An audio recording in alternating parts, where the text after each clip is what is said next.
buscar uma receita.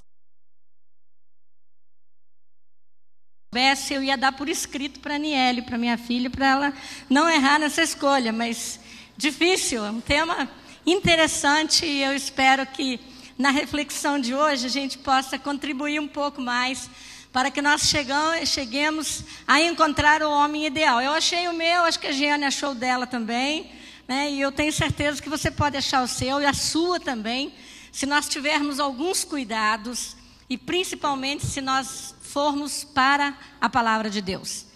E hoje à noite, quando eu estava preparando o estudo para vir aqui, e eu conversei com meu esposo e eu falei assim, é um tema interessante, mas eu estou confortável, porque se alguém quiser brigar, vai brigar com a Bíblia, não vai brigar comigo. Então eu estou bem à vontade para falar sobre isso esta noite. Na busca do homem e da mulher ideal, o que realmente eu sei sobre o homem e a mulher que eu estou procurando? Nós queremos encontrar, você jovem quer encontrar o homem e a mulher ideal, mas para encontrar este homem, a mulher ideal, há um primeiro passo que nós precisamos observar. Eu preciso me conhecer. Porque se eu não sei de mim, como é que eu vou saber o que é bom para mim? Se eu não me conheço, como é que eu sei o que vai ser bom para a minha vida, o que eu quero, o que eu espero? E o primeiro passo é esse, você buscar se conhecer. É um engano pensar que nós nos conhecemos. Nós nos conhecemos muito pouco. Mas é um processo muito bonito quando nós passamos a observar e trabalhar e ver as pessoas desabrochando às vezes aos 40, 50, 60 anos, na busca do autoconhecimento. Você sabe por que você se comporta do jeito que você se comporta? Você sabe por que às vezes você tem alguns comportamentos instalados? Por que esse comportamento se instalou na minha vida? E quando você decide mudar e quer mudar, você sabe como mudar? O que eu tenho que fazer para mudar? Quantas pessoas não conseguem parar de beber, de usar drogas? Quantas pessoas não conseguem parar com vícios comuns que a gente crucifica aqueles que fumam? Mas nós temos vícios que a gente chama de caseiros às vezes e que nós não conseguimos abandonar. Eu já tive pacientes que não tinham unha, só a carne do dedo, de tanto roer unha. Por que ele não consegue parar de roer unha? Porque ele não sabe por que ele começou a roer unha. Quantos casais não conseguem parar de brigar? E eles não sabem por que eles brigam. Alguns sabem que precisa mudar, mas não sabem como mudar. Nessa busca do autoconhecimento, nós temos que começar a perceber a nós mesmos. E nós temos muita dificuldade de nos defrontarmos com as nossas limitações. Eu faço às vezes, ou no consultório, ou dando aula, uma dinâmica que eu tenho uma caixinha muito bonita, e eu digo para as pessoas, eu vou compartilhar com vocês hoje um presente que eu recebi. Uso muito isso com os meus alunos lá no CIEM. Mas no fundo daquela caixinha tem um espelho. Então eu vou passando e as pessoas vão olhando. E é muito interessante ver a reação das pessoas. Alguns param, ficam olhando, acham engraçado. Tem gente que fecha a caixa e fica zangado, passa a caixa logo. Porque nem sempre nós temos muita facilidade de nos olhar frente a frente. Eu tenho um paciente que ele trabalha com um profissional da beleza e ele diz assim, eu trabalho diante do espelho o dia inteiro e eu não consigo me olhar no espelho. Porque nós temos dificuldade de olhar a nós mesmos. Então, se perceber, se eu começar a conversar comigo, a conversar com as minhas emoções, nós podemos passar a entender um pouquinho mais. Você está zangado hoje? Por que eu estou zangado? O que aconteceu hoje para eu estar assim? E às vezes a gente não sabe o que aconteceu, mas a gente pergunta assim, e o que precisaria mudar para que eu me sentisse melhor no dia de hoje? Mas nós não estamos acostumados a conversar com as nossas emoções. Nós também podemos crescer no autoconhecimento interagindo com as pessoas. E nós não temos noção do quanto o nosso autoconceito vem externamente. Quem é que disse para você que você é simpático, que você é feio, que você é bonito, que você é tímido, que você é extrovertido? De onde que vem esse conceito? E nós não paramos para pensar de que às vezes você assume uma postura porque alguém disse que você é assim.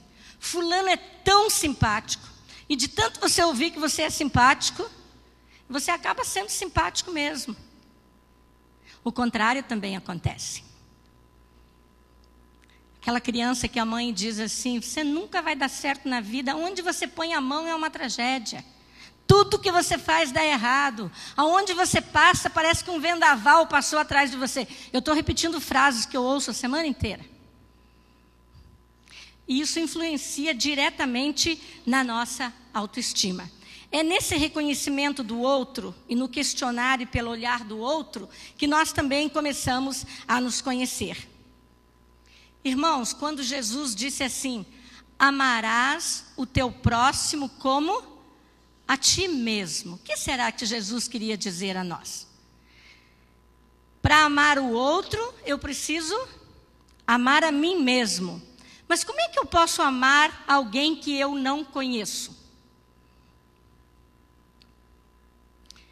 E por que a gente namora, né? A gente. Para conhecer, para saber se pode haver um relacionamento mais sério ali. E aqueles que estão bem casados, a experiência nos mostra que quanto mais eu conheço, mais eu amo.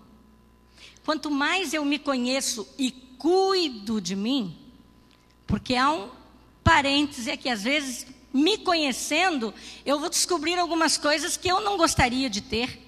Eu vou descobrir alguns comportamentos que eu não gostaria de ter desenvolvido ao longo da vida. E é aí que nós precisamos buscar ajuda. Ajuda do pastor, ajuda de um bom amigo, ajuda de um líder e às vezes de um profissional especializado quando a coisa é mais séria. Mas na busca desse homem ou mulher ideal, eu percebo que nós temos muita preocupação em encontrar o homem e a mulher ideal e talvez não estejamos nos preocupando em ser o homem, em ser a mulher ideal. Isso faz uma grande diferença. Se você se esforçar para ser o homem ideal e para ser a mulher ideal, as coisas ficariam mais fáceis. Agora eu vou quebrar o encanto de alguns nesta noite. Porque para saber quem é o homem, quem é a mulher ideal, eu também preciso conhecer um pouco do comportamento masculino e do comportamento feminino. E há algumas coisas que estão cerebralmente determinadas, que nunca vão mudar. Então, se você pensa, rapazes, em casar com uma mulher que fale pouco, desista. Não existe. Existe algumas, porque a ciência diz que existe cerca de 10% de homens ou mulheres, 10% de homens que têm o cérebro com a constituição feminina. Isso não tem nada a ver com sexualidade, é apenas um comportamento. E existe 10% de mulheres que têm uma concepção cerebral masculina. São aquelas que estacionam bem. Essas têm uma concepção cerebral masculina. Ah? E nós já vamos chegar lá, vocês vão entender, para ninguém ficar bravo comigo. O homem tem o cérebro organizado como gavetas. E para desespero de nós mulheres, eles só funcionam abrindo uma gaveta de cada vez. Eles abrem, vê o que está lá dentro, resolve, fecha a gaveta para depois abrir a próxima. Então esse é o grande drama das mulheres. Então, irmãs, deixa eu dar uma dica para você. Quando você está em casa e o seu esposo está lá no computador e diz assim, pode falar que eu estou ouvindo, pode parar que ele não está ouvindo. Porque os homens, via de regra, só conseguem fazer uma coisa de cada vez. E isso não é um defeito, muito pelo contrário. Os homens têm um cérebro especializado, é um cérebro programado para resolver problemas. E a gente vê nisso a mão de Deus. Deus não criou o homem para ser o provedor da família, aquele que resolve, aquele que protege. Como é que eu posso resolver problemas cuidando de 1000 coisas ao mesmo tempo? Para resolver um problema eu preciso de concentração. Aliviei a barra de vocês, né? Ficou melhor agora, né? Então isso essas gavetinhas dos homens, uma não se comunica com a outra. Esse é o grande problema. Alguém aqui já viu, se vocês viram, me dá o endereço que eu quero ir lá conferir. Vocês já viram alguma clínica médica ou odontológica, alguma recepção que o recepcionista seja um homem? Já foi em alguma clínica, marcou consulta com um médico e você chega lá, o recepcionista é um homem? Por que será? Então observem o comportamento das recepcionistas. Elas estão ali geralmente com um fonezinho de ouvido para atender o telefone quando toca. Você chega, dá a carteirinha do plano, ela digita, ela atende o médico que está lá dentro, ela digita a ficha, ela pega a carteirinha, ela te dá o papel para assinar, ela faz 1000 coisas ao mesmo tempo. Agora bota um homem lá para você ver o que vai acontecer. A fila vai lá fora e você não vai sair dali com o seu problema resolvido, porque ele só faz uma coisa de cada vez. Se o homem está assistindo televisão em casa e o telefone toca, via de regra, qual é a primeira coisa que ele faz? Abaixa o volume da televisão. A mulher assiste novela, coloca a roupa na máquina, atende a panela no fogão, pega a criança que está chorando. Por quê?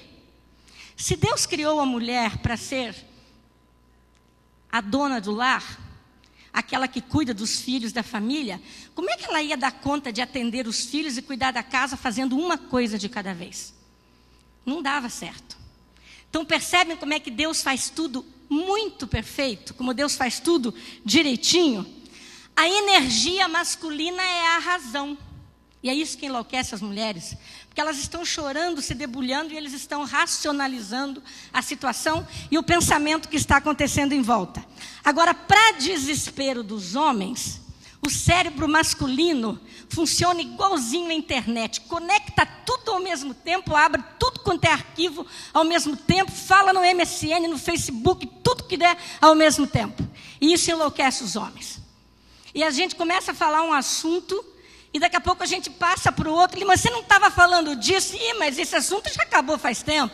Já viram esse filme em casa? A gente está lá na frente e eles ainda estão buscando aqueles assuntos lá de trás. Tudo se conecta ao mesmo tempo. Nós conseguimos fazer várias coisas ao mesmo tempo porque a nossa energia é a emoção. E a emoção é uma coisa que ferve. Já prestaram atenção em porta de banheiro feminino no shopping? E porta de banheiro masculino, né? Nunca entrei num banheiro masculino por razões óbvias, né? Mas o silêncio é sepulcral, né? Eles saem lá de dentro sério. Eu fico imaginando que eles devem entrar retinho, fazer o que tem que fazer e sair sem olhar para o lado. Agora as mulheres já vão para o espelho, se ela está usando um batom, a outra pergunta qual é a marca, ela já diz onde é que ela comprou, o preço que foi, quanto que pagou, e saem dali de dentro batendo papo como se fossem grandes amigas. E aí o homem que está esperando lá fora diz, quem é? Não sei. Como assim não sei? Porque tudo se conecta ao mesmo tempo. Então nós precisamos conhecer, e olha, nós estamos brincando, mas a gente não tem ideia de como isso influencia diariamente, especialmente no casamento. Quando a mulher diz assim, o marido pergunta assim, aonde está a meia? Está lá na gaveta. Ele vai lá e diz, não está. E você sabe que a meia está lá. Você vai lá e a meia está. Orientação para o homem é assim, está na segunda gaveta à esquerda. Aí ele não erra, certo? Agora dá um mapa na mão de uma mulher para você ver uma coisa. Cheguei de viagem hoje às 4 da tarde com meu esposo. A gente foi para o interior de Minas Gerais fazendo um trabalho nas transmissionárias. E um pastor deu um mapa para ele. E ele sentou e toma aí o mapa. Eu olhei e falei, esse negócio não vai dar certo. E uma hora eu estava olhando, ele disse, bem, o mapa está de ponta cabeça. Então vamos ver o que é para poder... Não dá. E eu li uma pesquisa no jornal essa semana de que as construtoras estão se especializando em fazer maquetes. Porque sabe-se que a última palavra na compra de um apartamento geralmente são das mulheres. Então a construtora mostra uma planta para a mulher. O que é uma planta para nós?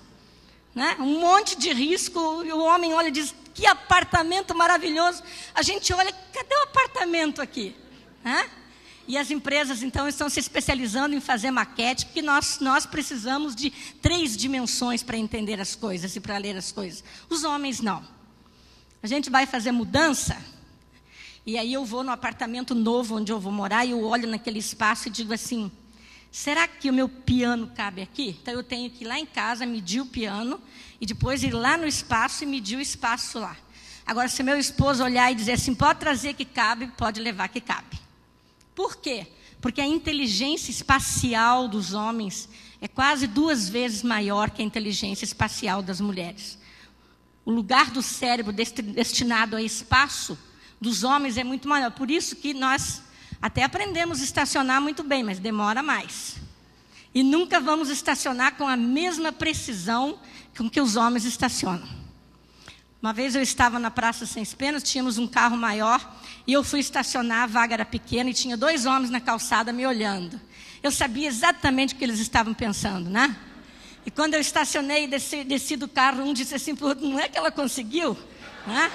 Porque eles estavam apostando que eu não ia conseguir entrar naquela vaga. Nós fazemos, mas temos mais dificuldade. Podemos falar menos, mas quando a gente liga o cérebro e decide que vai falar menos. Quando os homens podem aprender a falar um pouco mais, se comunicar um pouco mais, usar um pouco mais as emoções, mas isso tem que ser um processo racional. E olha um paralelo interessante para vocês pensarem antes de a gente avançar. Pastor, ninguém me disse quanto tempo eu tenho, então eu estou à vontade, viu? Eu estou brincando. Mulher estressada quer falar e homem estressado quer ficar sozinho. E aí como é que fica lá em casa? Mulher tem visão periférica. E aí, rapazes, é que as mulheres levam vantagem na paquera. Tem outro termo para paquera? Isso é do meu tempo. Do tempo de vocês deve ser outra coisa, né? Mas nós mulheres, a gente não mexe a cabeça e olha lá para trás e para frente, para os lados, tranquilo. Aí você diz assim para o companheiro que está... Olha ali à esquerda, discretamente ele olha para a esquerda, né? Porque nós temos visão periférica, os homens têm a visão em túnel. Por isso que eles dirigem melhor à noite. Nós preferimos dirigir de dia. Você já viu mulher daltônica? Até existe, mas é muito raro. E aí a gente pinta o cabelo e chega em casa. E aí, essa é o que eu mais ouço em consultório. É uma briga danada. Meu esposo não percebeu que eu pintei o cabelo. Nós temos 7 bastonetes para cores, os homens só têm 6. Então não adianta brincar com eles, coitados. Eles nunca vão perceber essa variação de cores que a gente tem. Seu marido foi numa festa que você não foi. E aí você pergunta assim, qual a cor do vestido da fulana? Ele fala azul. Você diz assim, azul, mas azul o quê? Azul, é azul. Né? Mas pergunta para uma mulher, ela diz azul claro, azul escuro, azul turquesa, azul piscina. Para os homens é azul. Porque eles não têm tanta facilidade nessa variação de cores como nós temos. E isso lá no comportamento faz diferença, né? A gente pensa que não. Mulheres pensam alto e homens falam sozinhos. Ele não é maluco não, gente, é assim mesmo. Ele fala sozinho. Especialmente quando está resolvendo alguma coisa, ele fala sozinho. Mulher se relaciona falando. E homem geralmente se comunica para transmitir informação, para trocar informação. Vocês sabem, por isso que nós mulheres falamos muito, porque no falar nós estabelecemos relacionamentos. E os homens geralmente se comunicam para pedir informação. São objetivos naquilo que eles pedem, respondeu, pronto, resolveu, foi embora. Também eles têm muita dificuldade de pedir informação. Qual esposa aqui, o companheiro, a namorada que já andou com o namorado, se perdeu em algum lugar, se diz, pede informação, ele roda e não pede informação. Vocês sabem por que Moisés peregrinou 40 anos no deserto? Ele não pediu informação. Né? Mas para o homem pedir informação, ele tem que admitir que ele está perdido. E como é que o chefe do clã vai admitir que está perdido? Então essas coisas são complicadas. Mulheres tendem a generalizar e o homem tende a levar ao pé da letra. Mulher chega em casa, o marido chega em casa, você namorado, percebe que a namorada está chateada e diz assim, o que aconteceu com você? Nada. Você respondeu para ele nada, ele não toca mais no assunto. Você fica chorando o resto do dia porque você está com um problema, mas você disse para ele que você não tinha nada. Como é que você quer que ele adivinhe que tinha? Então, os homens levam as palavras da gente ao pé da letra. Então, muito cuidado com o que a gente responde. Mulheres têm dificuldade de pedir ajuda e os homens têm dificuldade em dar ajuda. Então aí é fogo e gasolina nos relacionamentos. São coisas básicas que a gente tem dentro da formação do nosso cérebro, mas que faz muita diferença no nosso relacionamento. Então algumas coisas não adianta você buscar nem no homem nem na mulher, porque já está cerebralmente definido, não vai mudar, gente. Pode melhorar um pouquinho pela plasticidade neural, pelo esforço que a gente faz, mas via de regra vai ser sempre assim. Agora, qual é o grande problema de hoje na busca deste homem e desta mulher ideal? Nós estamos vivendo num mundo complicado. E nós temos hoje a visão do mundo. E eu quero confrontar com vocês agora qual seja a visão do mundo e qual seja a visão da palavra de Deus. Sempre que aparecer um versículo aqui, agora nós vamos ler juntos, ok? Combinado? Sempre que aparecer o versículo, a gente vai ler junto. O que o mundo diz hoje? O mundo trocou o namoro pelo ficar. Todo mundo fica.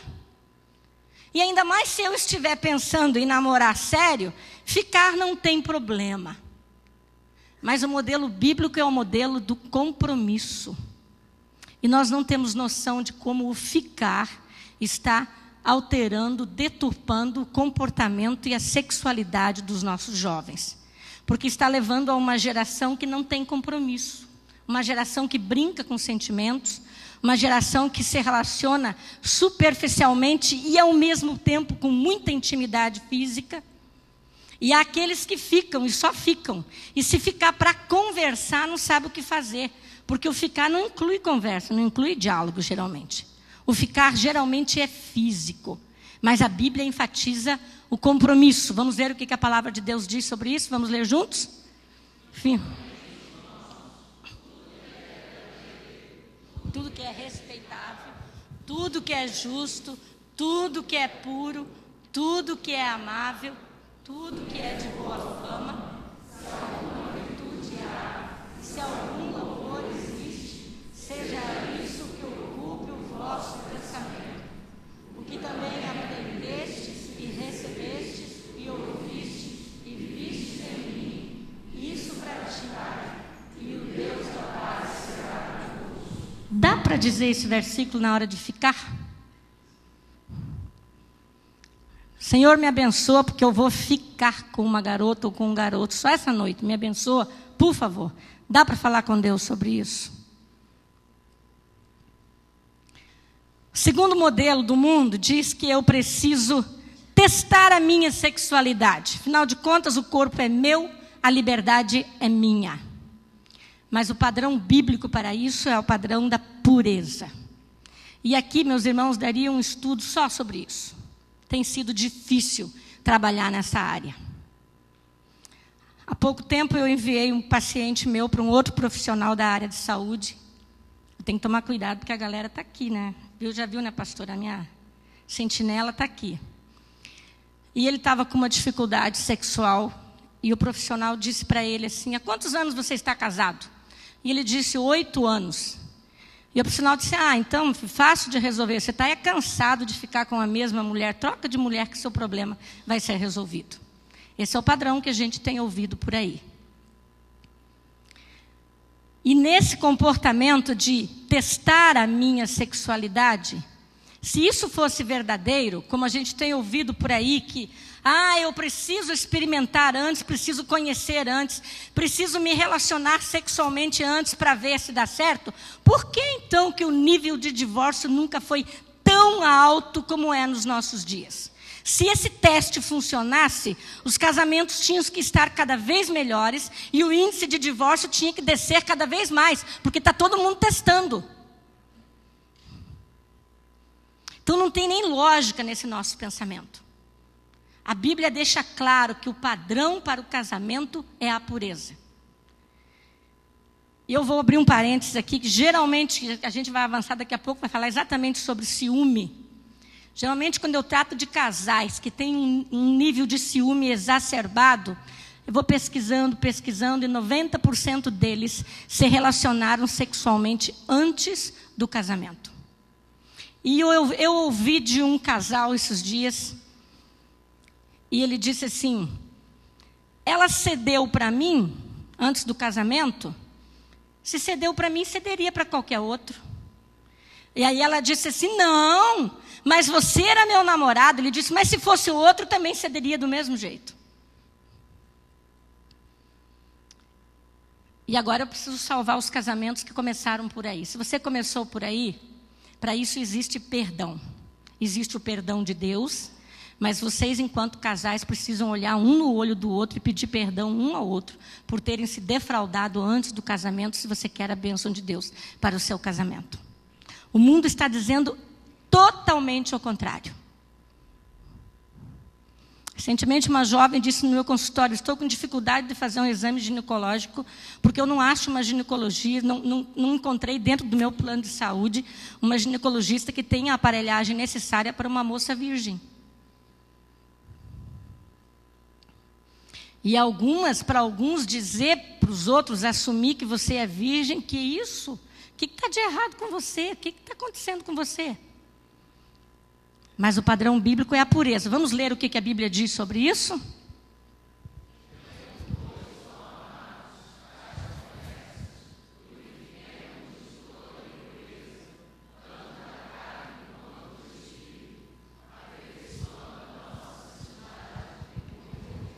Dá para ter dúvida deste versículo, irmãos? Dá para ter dúvida do nosso comportamento? Tendo, pois, ó amados, tais promessas, purifiquemo-nos de toda impureza, tanto da carne quanto do espírito, aperfeiçoando a nossa santidade no temor do Senhor. Dá para ser santo, dá para ser consagrado, exercendo uma sexualidade fora do compromisso do casamento?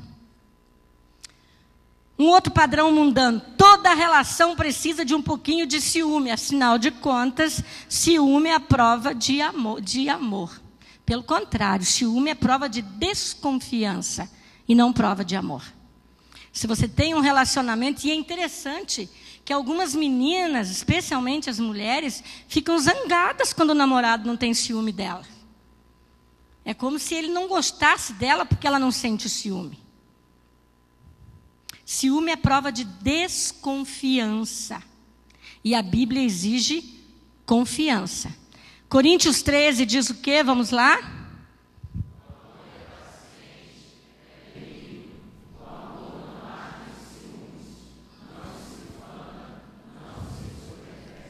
Claro, né? Muito claro. O amor não arde em ciúme. Ciúme não é uma característica de quem ama. Ciúme é uma característica de quem desconfia. E geralmente o ciumento, aquele que tem muito ciúme, ele é o problemático. Porque nós, via de regra, nós seres humanos, nós tendemos a julgar o outro por aquilo que nós somos capazes de fazer. Então, geralmente, às vezes, claro, alguém é ciumento porque o outro cônjuge tem uma história de traição, alguma coisa. E quando não existe perdão nesse processo, fica complicado. Mas muitas vezes o ciumento é nele que está o problema, porque como ele já fez, ele acha que todo mundo vai fazer também. E como ele não confia, ele acha que ninguém também é digno de confiança. Nós temos que pensar bastante nisso. Outro padrão mundano diz que eu imagino uma pessoa alta, bonita, sarada. Não que isso não seja importante, mas a Bíblia exige de nós muito mais conteúdo. Vamos ler o que a Bíblia diz acerca disso? 2 versículos. Enganosa.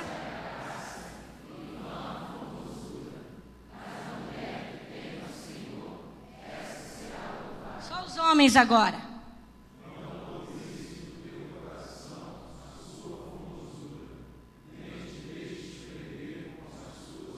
Isso aí é muito para os homens, sabe por quê? Uma das características dos homens é serem visuais. As mulheres são auditivas, os homens são visuais.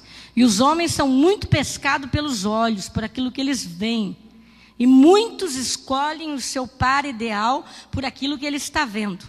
E a Bíblia está dizendo para você ter muito cuidado com as suas olhadelas. Porque nós precisamos olhar muito além da aparência física, do modelo físico que até o mundo tem estabelecido. Nós estamos vivendo hoje na cultura da beleza, no culto ao corpo, que tem matado pessoas.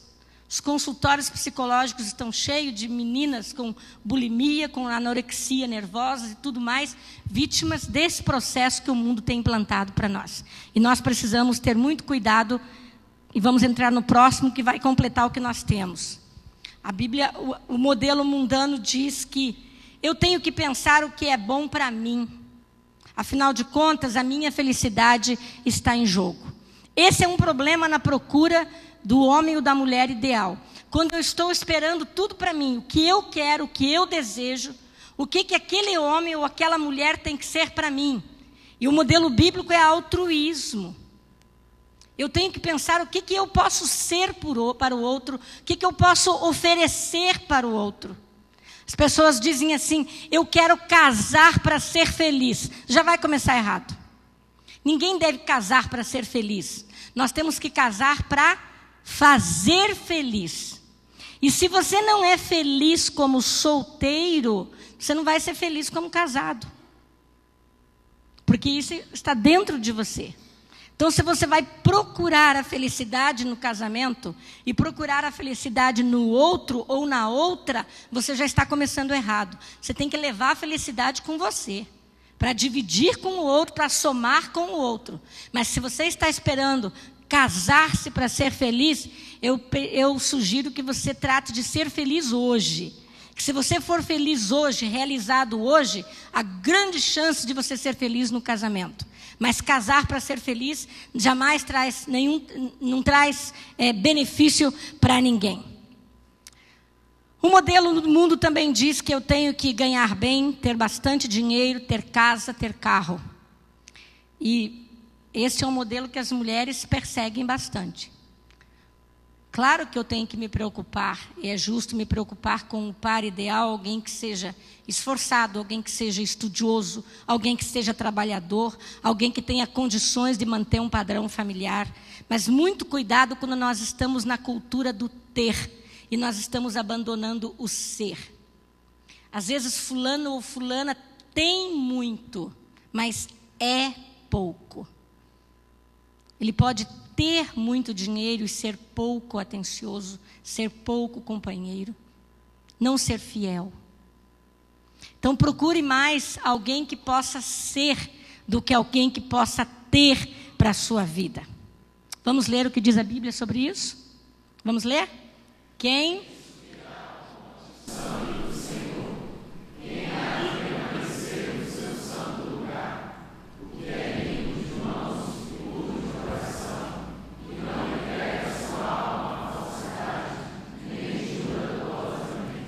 Nessa listinha aí tem algum bem material?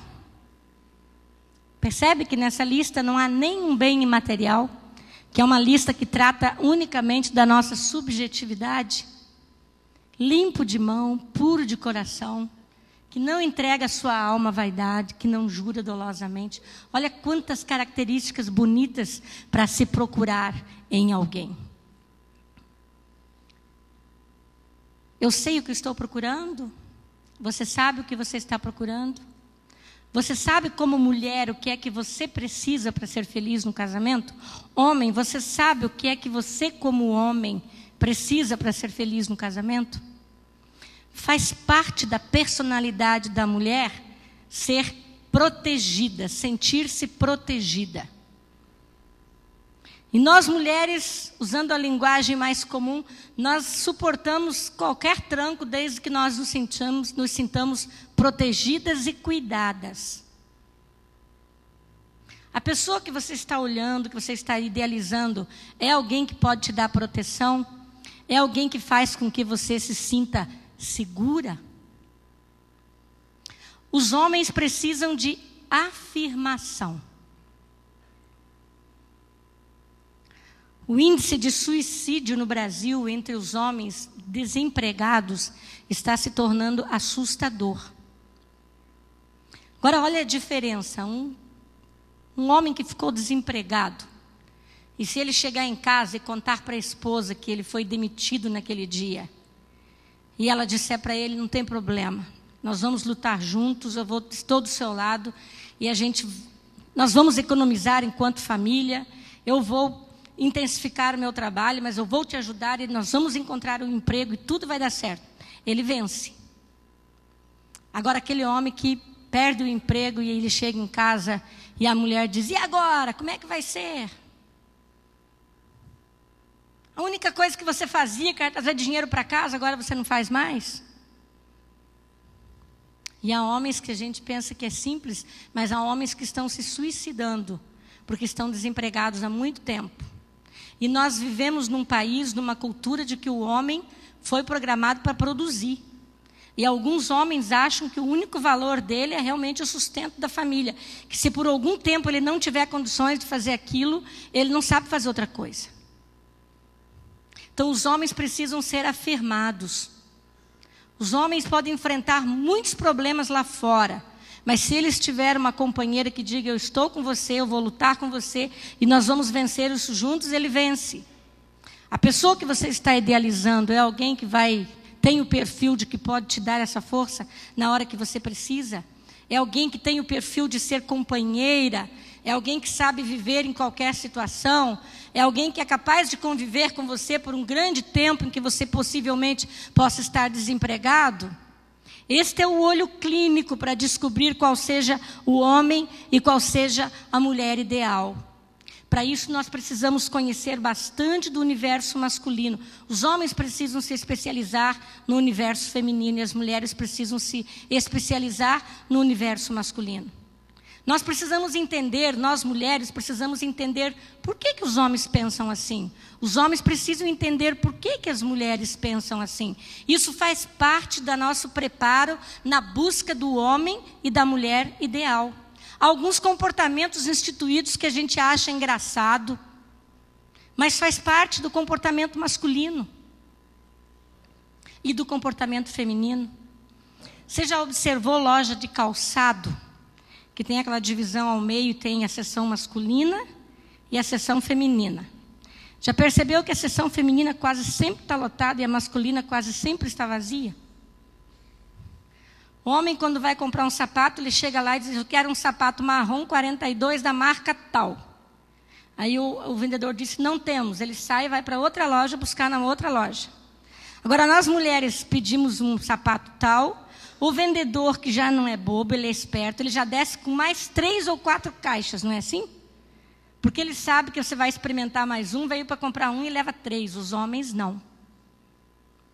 Nós estamos preparados para conviver com essa objetividade? Meu esposo viaja muito, muito, muito, muito. Então, para a gente bater as agendas é uma coisa complicada. E muitas vezes eu chegava para ele, e às vezes eu tinha alguma programação na igreja, ou algum casamento, alguma festa que eu queria que ele fosse comigo. E eu dizia assim para ele: o que é que você tem na sexta-feira? A falta de objetividade feminina.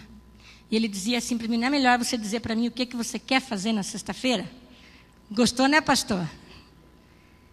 E olha como é que as brigas começam por aí. Se eu digo assim para ele, eu planejei, suponhamos que eu tenha planejado alguma coisa muito especial numa sexta-feira. E nós mulheres fazemos muito isso. A gente planeja tudo, fica na tua cabeça, e você acha que ele tem que adivinhar o que você planejou. Né? E aí, se ele furou, você diz assim: mas eu tinha feito reserva, tinha comprado isso, mas ele não sabia. Você fez um planejamento lindo, maravilhoso. Agora, se eu, vou usar o meu exemplo, né? Se eu chego para o meu esposo, eu planejei uma sexta-feira especial com ele.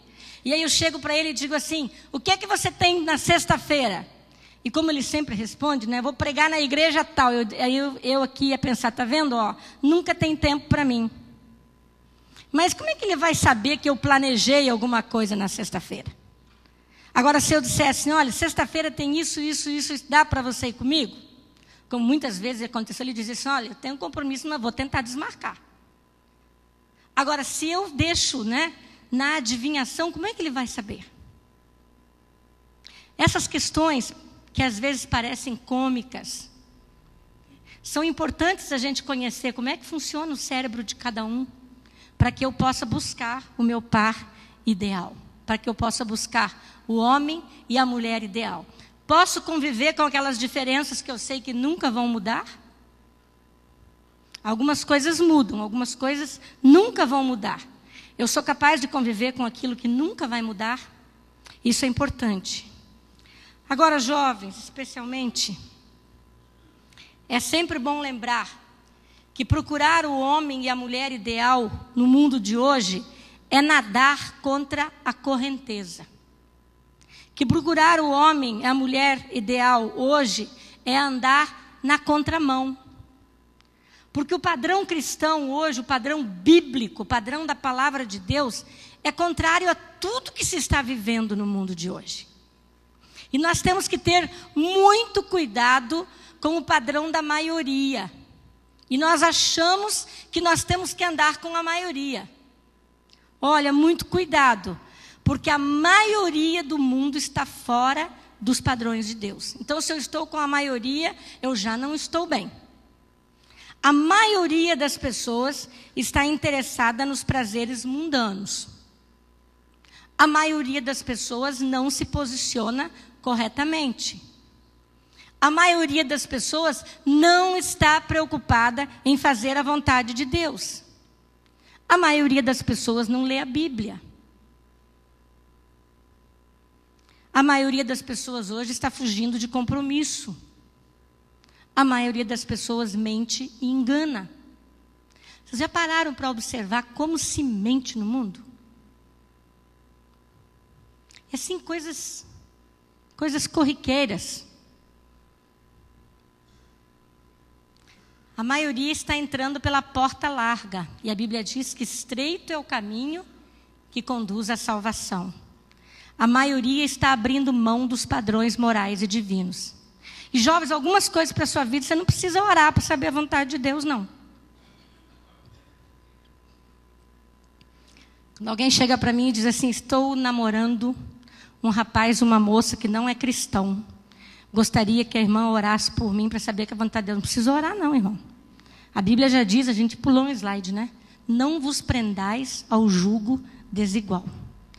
Irmãos, uma coisa que tem me assustado, e aqui eu queria chamar a atenção dos pais, dos jovens e adolescentes. Pais cristãos, membros de igreja, que estão conformados com seus filhos namorando pessoas do mundo. Isso me assusta. De achar que isso é normal. Ele é tão bom, ele tem um caráter tão bom, que ele até parece um cristão. Você que se casou, e você não era cristã, e nem seu esposo não era cristão, e no decorrer da vida, você, marido, se converteu e a esposa não, ou a esposa se converteu e o esposo não, não desista de orar. Deus ainda pode resolver isso. Orar e testemunhar. Agora, você que está começando, não comece errado e depois vai pedir que Deus te abençoe. Eu tinha uma colega, quando eu ainda estudava no Iber, e ela estava namorando um rapaz e começou a ter tantas crises no casamento. E um dia eu falei para ela, fulana, você já orou por ele? Ah, não, nem orei, porque o dia que eu orar eu sei que vai acabar.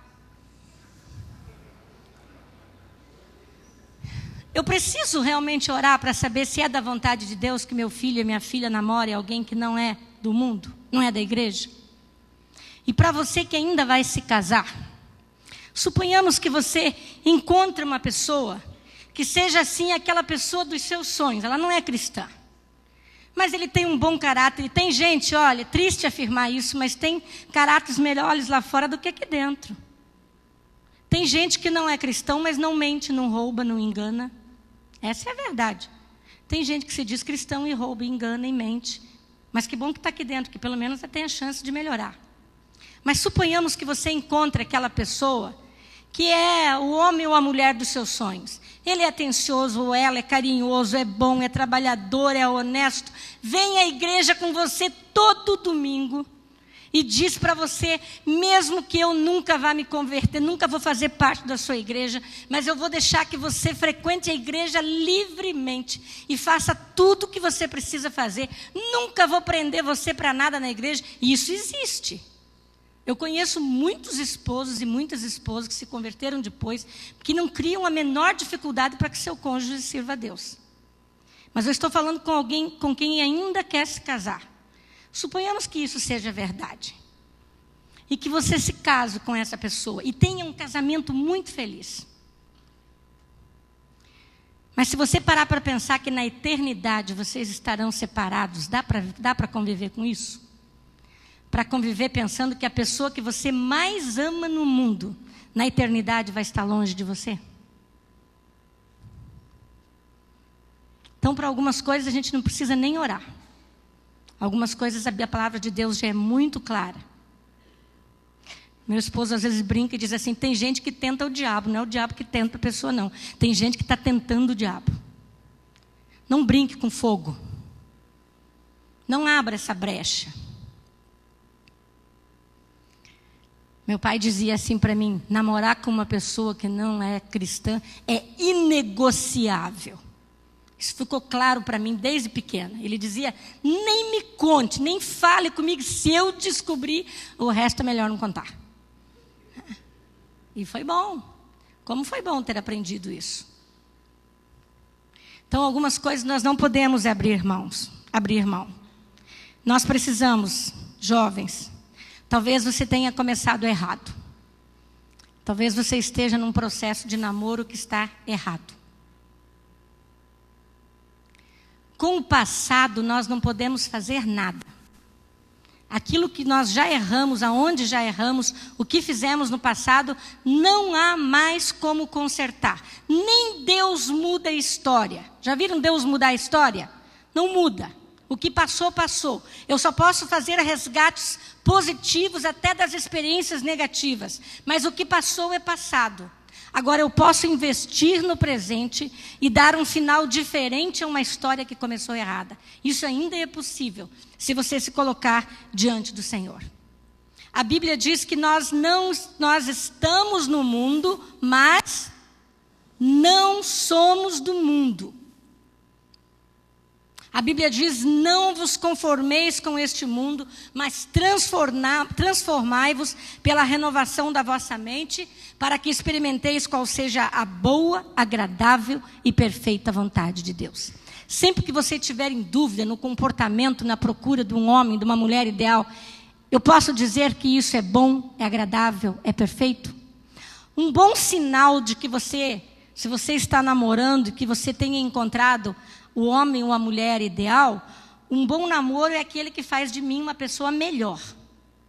Se aquele relacionamento está fazendo de mim uma pessoa melhor, então vale a pena investir. Agora, se eu estou vindo na igreja esporadicamente, porque meu namorado e minha namorada não é daqui, se eu já não consigo me dedicar mais como eu me dedicava à igreja, porque agora eu tenho que dar tempo, vale a pena repensar. É este mesmo homem, a mulher ideal para a minha vida? Deus só tem compromisso com aqueles que são fiéis. Deus não tem compromisso com quem é infiel. Se eu quero a bênção de Deus na escolha, na procura de um homem e de uma mulher ideal, eu tenho que ter compromisso com o Senhor. Homem e mulher ideal sabem respeitar, sabem conviver com as diferenças, mas principalmente amam a Deus sobre todas as coisas e o servem incondicionalmente com toda a fidelidade. Eu diria que esse é o perfil do homem e da mulher ideal. É o homem que tem o coração voltado para Deus. Interessante que a palavra de Deus, tudo que a Bíblia nos manda fazer, tudo que Deus nos manda fazer, nada é para Ele, tudo é para nós. Tudo que Deus diz para que façamos é para melhorar a minha vida, porque Deus não precisa daquilo. Então, se você está procurando um homem ou uma mulher ideal, procure alguém que tenha o coração de Deus. Procure alguém que leve a sério a palavra de Deus. Eu vou desconstruir o romantismo de muitos aqui. As mulheres não gostam de ouvir falar isso. Existem muitos rapazes no mundo que poderiam ser um bom marido para você. Por isso que eu tenho que saber a vontade de Deus. Já que existem muitos, qual deles pode ser o meu? Qual delas pode ser a minha? Minha cara metade? Será que eu sou metade? No casamento eu tenho que entrar com 50%. Não, você tem que entrar com 100% e ele com 100%. Você tem que entrar com tudo que você tem de melhor. Num relacionamento você tem que entrar com tudo que você tem de melhor e o outro entrar com tudo que tem de melhor. Aí sim nós podemos pensar o que seria o homem e a mulher ideal. Eu desejo que Deus abençoe vocês e ajudem nessa procura. E se eu pudesse resumir isso tudo numa receita, qual a receita para encontrar o homem e a mulher ideal? É joelho dobrado, é oração. Essa é a receita. Se orarmos, se intensificarmos a comunhão com Deus, se procurarmos um perfil dentro da palavra de Deus, aí nós não vamos errar. Mas nós temos que abrir mão da nossa vontade, dos nossos desejos e procurar alguém que seja segundo a vontade de Deus. Que Deus nos abençoe.